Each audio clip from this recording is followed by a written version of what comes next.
Big breaking చూస్తున్నాం. Janasena TDP పొత్తులో సీట్లకు సంబంధించి క్లారిటీ అయితే వచ్చింది. అందరూ అనుకున్నట్టే ముందు నుంచి అందరూ ఏదైతే ఎక్స్పెక్ట్ చేస్తున్నారో అదేవిధంగా సీట్ల పంపకాలకు సంబంధించి క్లారిటీ వచ్చింది. జనసేనకి టీడీపీ 23 ఎమ్మెల్యే సీట్లని 3 ఎంపీ స్థానాలను ఇవ్వడానికి ఓకే చేసినట్టుగా తెలుస్తూ ఉంది. న్యూస్ 18 చేతిలో ఎక్స్క్లూజివ్గా దానికి సంబంధించిన రిపోర్ట్ అయితే ఉంది. మనం చూడొచ్చు, తెనాలి స్థానాన్ని జనసేనకి ఇవ్వటానికి టీడీపీ అంగీకరించినట్టుగా తెలుస్తుంది. తెనాలి, భీమిలి, నెల్లిమర్ల, విశాఖ నార్త్ లేక సౌత్ స్థానాన్ని కూడా జనసేనకు కేటాయించడానికి చంద్రబాబు నాయుడు ఓకే చెప్పినట్టుగా కూడా సమాచారం అందుతుంది. చోడవరం లేక అనకాపల్లి అసెంబ్లీ స్థానాలు కూడా జనసేన ఖాతాలో వెళ్లనున్నాయి. పెందుర్తి, పిఠాపురం, కాకినాడ, రాజోలు, పి గన్నవరం, రాజానగరం, రాజమండ్రి రూరల్, అమలాపురం, నర్సాపురం, భీమవరం, తాడేపల్లిగూడెం, ఏలూరు లేదా కైకలూరు, దర్శి, పెడన, అవనిగెడ్డ, విజయవాడ వెస్ట్, రాజంపేట, తిరుపతి లేక చిత్తూరు స్థానాలు జనసేనకి ఇవ్వాలని టీడీపీ డిసైడ్ చేసినట్టుగా తెలుస్తూ ఉంది. వీటితో పాటు 3 ఎంపీ సీట్లను కూడా జనసేన ఖాతాలోకి రానున్న ఈ 3 ఎంపీ సీట్లకు సంబంధించి news 18 exclusive report. Kakinada MP స్థానం కూడా జనసేనకు వెళ్ళబోతుంది. మచిలీపట్నం స్థానం కూడా జనసేనకు రాబోతుంది. అనకాపల్లి లేదా తిరుపతి ఈ 2 స్థానాల్లో ఏదో ఒక స్థానం జనసేనకు రాకపోతుంది. ఇవి కాకుండా అనంతపురం, ధర్మవరం, ఆళ్లగడ్డ స్థానాలు కూడా జనసేన కావాలని కోరుతున్నప్పటికీ కూడా టీడీపీ దాని మీద ఇంకా ఎటువంటి నిర్ణయం తీసుకోలేదు. అంటే గత సుదీర్ఘ కాలంగా ఈ సీట్లకు సంబంధించి పొత్తులో ఉన్నప్పటికీ కూడా సీట్లకు సంబంధించి ఒక కన్ఫ్యూజన్ అయితే ఉంది.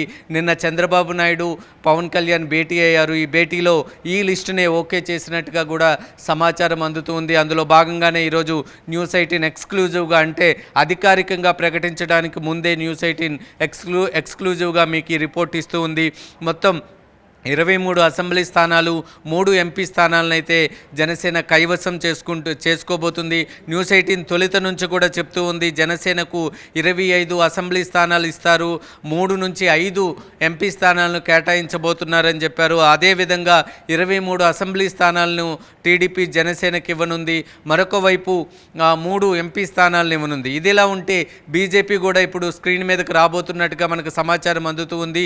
బీజేపీ 10 అసెంబ్లీ స్థానాలు అడుగుతుంది. 2 ఎంపీ స్థానాలను అయితే టీడీపీ ముందు ప్రపోజల్ పెట్టినట్టుగా సమాచారం అందుతుంది. మరొక 2-3 రోజుల్లో బీజేపీ పొత్తుకు సంబంధించి ఒక క్లారిటీ వచ్చే అవకాశాలు ఉన్నాయి. 2024 ఎన్నికల్లో బీజేపీ, జనసేన, టీడీపీ కలిసి బరిలో దిగబోతున్నట్టుగా సమాచారం అందుతూ ఉంది. ఇందులో భాగంగానే బీజేపీకి కూడా ఇవ్వాల్సిన స్థానాలకు సంబంధించి చంద్రబాబు నాయుడు ఇప్పటికే కసరత్తు చేస్తున్నట్టుగా తెలుస్తుంది.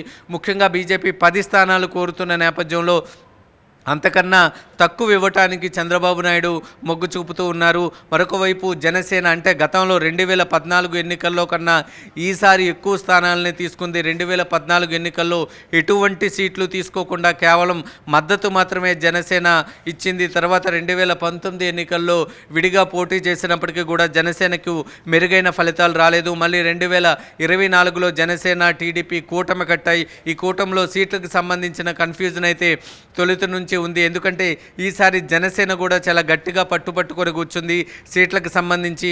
అందులో భాగంగానే 23 సీట్లను అయితే టీడీపీ కేటాయించినట్టుగా మనకు సమాచారం అందుతుంది. ఈరోజు సాయంత్రం లేదా రేపు ఉదయానికల్లా దీనికి సంబంధించిన అధికారిక ప్రకటన అయితే వచ్చే అవకాశాలు ఉన్నాయి. ఎక్స్క్లూజివ్గా న్యూస్ 18 అందిస్తూ ఉంది. 23 ఎమ్మెల్యే స్థానాలు, 3 ఎంపీ స్థానాలు జనసేనకు కేటాయించినట్టుగా తెలుస్తుంది. నిన్న జరిగిన మీటింగ్లో పవన్ కళ్యాణ్, చంద్రబాబు నాయుడు మీటింగ్లో దీనికి సంబంధించి ఖరారు చేసినట్టుగా సమాచారం అందుతూ ఉంది. ఈరోజు సాయంత్రం లేదా రేపు మధ్యాహ్నానికల్లా దీనికి సంబంధించిన ఒక అధికారిక ప్రకటన వచ్చే అవకాశాలు అయితే క్లియర్గా కనిపిస్తూ ఉన్నాయి.